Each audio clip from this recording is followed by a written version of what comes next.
President Bongbong Marcos leads the government's nationwide gift-giving program. The Education Department bans forced contributions for Christmas parties in schools. And Juan Solon welcomes further discussions on the proposed Sovereign Wealth Fund.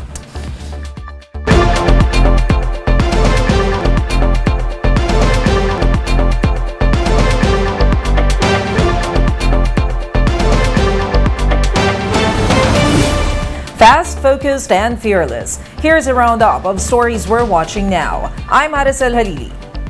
We begin tonight's newscast with President Bongbong Marcos kicking off the Christmas season with back-to-back activities in Malacanang. Gio Robles with a report.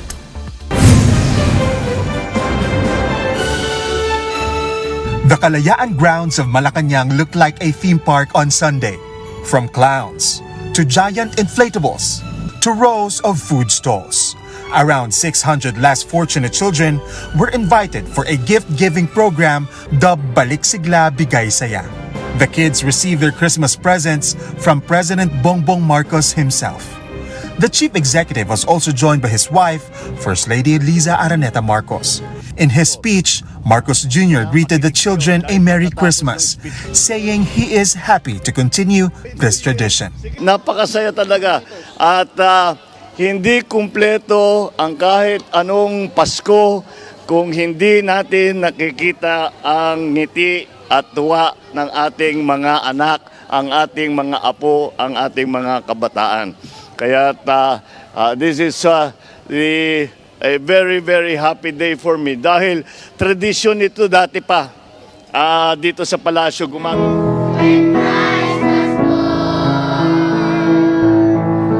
The children meanwhile serenaded the President and the First Lady with Christmas carols.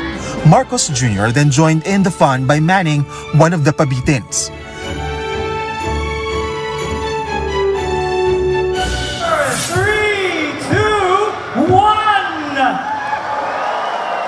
The event came just a day after the chief executive led the Christmas tree lighting ceremony at the palace. The Christmas tree is adorned with over 70 lantern paroles from different local government units. I'm very happy to have been able to do this tree lighting, and it really is a different feeling dahil matagal na rin nating inantay ito. Kahit yung nakaraang Pasko ay hindi pa tayo medyo pigil pa. I always have believed that Christmas is really for the children. And so we have done everything that we can to make sure that every child, every Filipino child has a Christmas. Also present in the event were Vice President Sara Duterte, former First Lady Imelda Marcos, and other officials.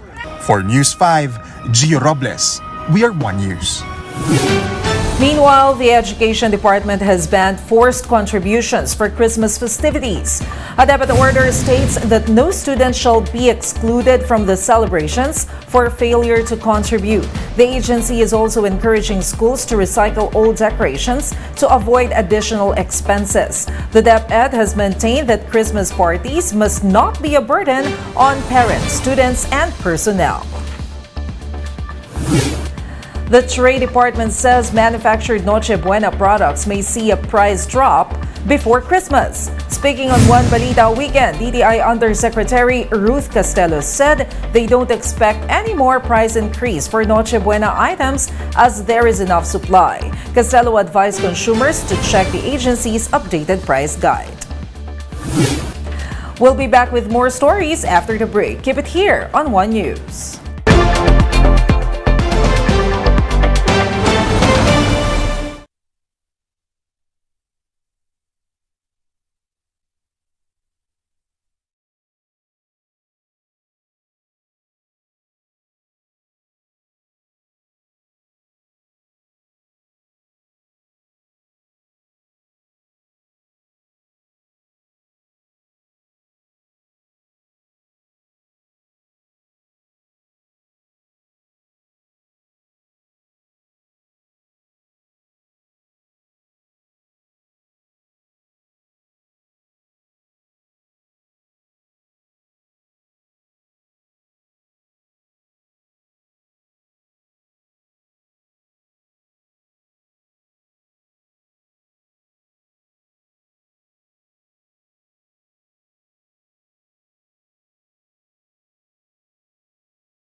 You're still watching One News Now. I'm Maricel Halili.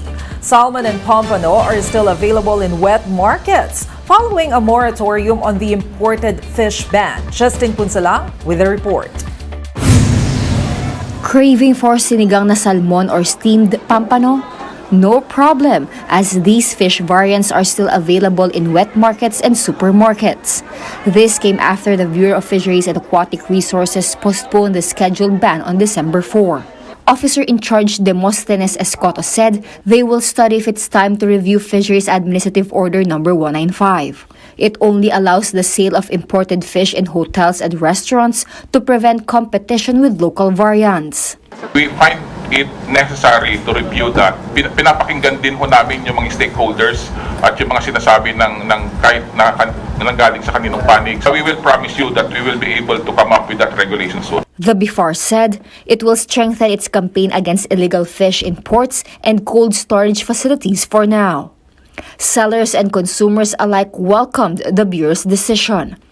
Fish vendors said selling imported frozen fish allows them to have a stable daily earning. Una, dagdag paninda. Pangalawa, pag wala masyadong huli sa dagat, meron ng pampano kaming frozen na titinda, mga frozen isda like salmon. Yung tubo namin nababawasan, di ba? Ilang items sa yung mawala? Salmon, ulo, bili, 3. Tapos ilan din tubo namin yan, 300 pesos, mawawala. Malaking bagay na rin din sa amin, ma'am. For some consumers, having more choices is better. Mas mahal kasi sa grocery, mas mura ng kaunti. Tsaka, syempre, pag gusto mo ng ganong wala ka nang mabibili. At the Commonwealth Market in Quezon City, pompano is now priced at 340 pesos per kilo, while salmon is at 180 pesos per kilo. For News 5, Justine Punsalang. We are One News. Congressman Joey Salceda assures the public of enough safeguards for the proposed Maharlika Investment Fund. In a statement, Salceda said the mix of assets where the fund will be invested isn't up for discussion, but he maintained that some allocations for foreign securities are necessary. The Albay Solon added that pension fund investments would be guaranteed zero risk under the bill.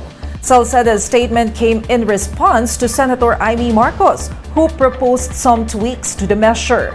The Sovereign Wealth Fund bill was filed by her cousin, House Speaker Martin Romualdez. Baguio City is finalizing its preparations for the 2023 Panagbanga Festival. Baguio City Tourism Operations Officer Aloysius Mapalo said the month-long festival is set to open on February 1 next year, but they have yet to decide on health protocols. Pending the government's decision on COVID-19 state of emergency, the Panagbanga Festival had drawn huge crowds to Baguio City for over 2 decades until it was hampered by the pandemic. A public service announcement. A certain Leandro Del Rosario, also known as June, is reported missing. He was last seen on Saturday around 2 p.m. at UP Town Center along Katipunan in Quezon City. If you have any leads on his whereabouts, you may contact the numbers flashed on your screen.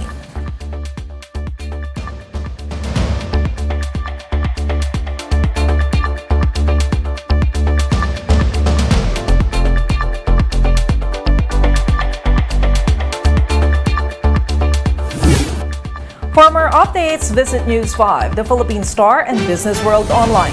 Visit our website, onenews.ph, for more in-depth analysis. You can also catch One News on the Signal Play app. Register for a free account now at www.signalplay.com and stream One News live anytime, anywhere. I'm Maricel Halili.